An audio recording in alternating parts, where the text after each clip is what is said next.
La parole à Renaud Baldacci pour l'ouverture. À toi, Renaud. Oui, bonjour à tous et merci à toutes et tous d'être présents.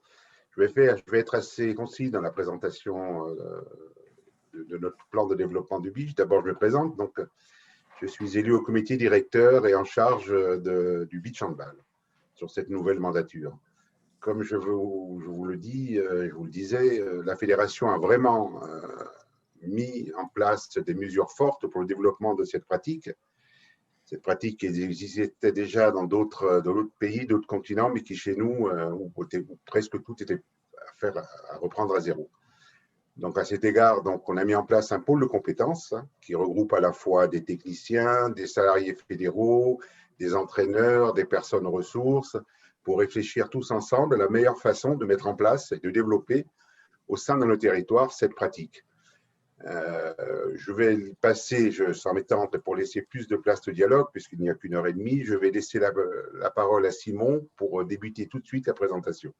Merci beaucoup. Je vous remercie de votre attention. Merci beaucoup, Renaud, pour ces mots. On te retrouvera à la fin de ce webinaire pour le clôturer, donc 1 heure à 19h30. On va enchaîner tout de suite avec la première partie, notamment le contexte et la présentation du projet Beach Handball de la Fédération. Et on va laisser la parole à Patrick Tessier, CTS et référent national du Beach Handball. Merci Simon, merci beaucoup. Écoutez, je vais vous présenter en 5 minutes là, le plan de développement de la Fédération française de handball sur le beach. Nous avons 3 objectifs forts entre 2021 et 2024 pour développer cette pratique. En 2021, et c'est une vraie volonté de la part de Philippe Banin, notre président, c'est que le beach participe fortement au plan de reprise et au développement des handballs. Donc, nous espérons pouvoir, d'ici quelques semaines, pratiquer ce beach handball sur les plages et sur le sable. Et c'est un objectif fort de la part de la fédération. Deuxième objectif fort, c'est développer la pratique. La particularité, c'est que nous avons commencé par les équipes de France avec des participations aux championnats d'Europe et du monde, sans avoir de base et sans avoir de pratiquants.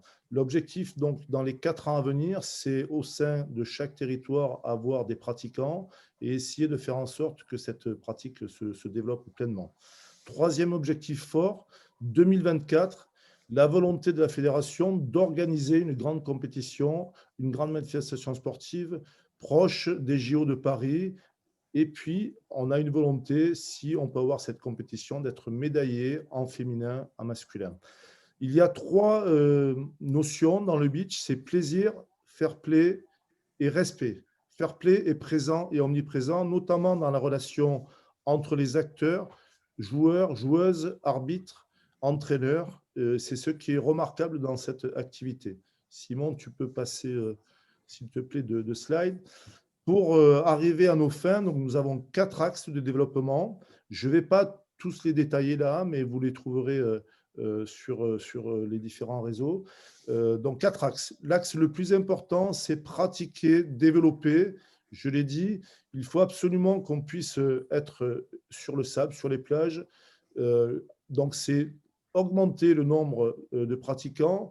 Pour ça, il est nécessaire d'avoir des sites de handball, des terrains. Donc, c'est travailler sur un cahier des charges aussi des terrains de handball. Il y a des collectivités là aujourd'hui ou des clubs qui nous demandent comment est-ce qu'on peut créer un terrain. Donc, nous allons répondre rapidement à cette demande. C'est faire en sorte qu'on puisse créer des événements sportifs durables et éco-responsables. On souhaite que nos plages ou les lieux de sable soient préservés. C'est augmenter le nombre d'événements, de temps de pratique dans chaque territoire.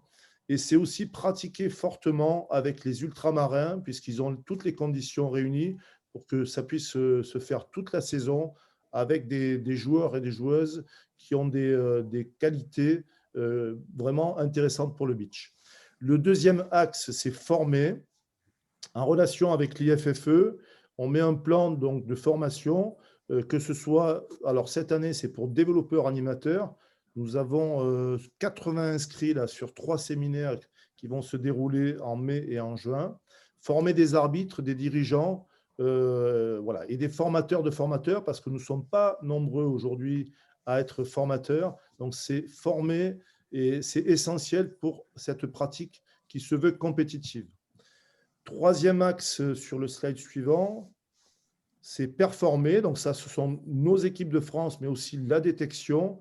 Faire en sorte qu'on puisse avoir dans les territoires des jeunes qui puissent évoluer sur le beach, commencer à faire de la détection, des sélections régionales pour aller chercher, comme on l'a dit sur l'objectif 3, des médailles d'ici quelques temps sur nos équipes de France. Quatrième axe, c'est communiquer en interne. Donc, c'est renforcer les liens entre la FFHB et les territoires. On souhaite vraiment avoir un lien fort, accompagner le déploiement de la pratique, créer un groupe d'ambassadrices et d'ambassadeurs. Donc, ça, ce sont plutôt les joueurs aujourd'hui des équipes de France, filles A et garçons. Et la preuve, c'est que Rémi Desbonnets est présent avec nous, qui est international A en beach, mais aussi en indoor. Donc, voilà. Communiquer en externe, c'est promouvoir l'activité.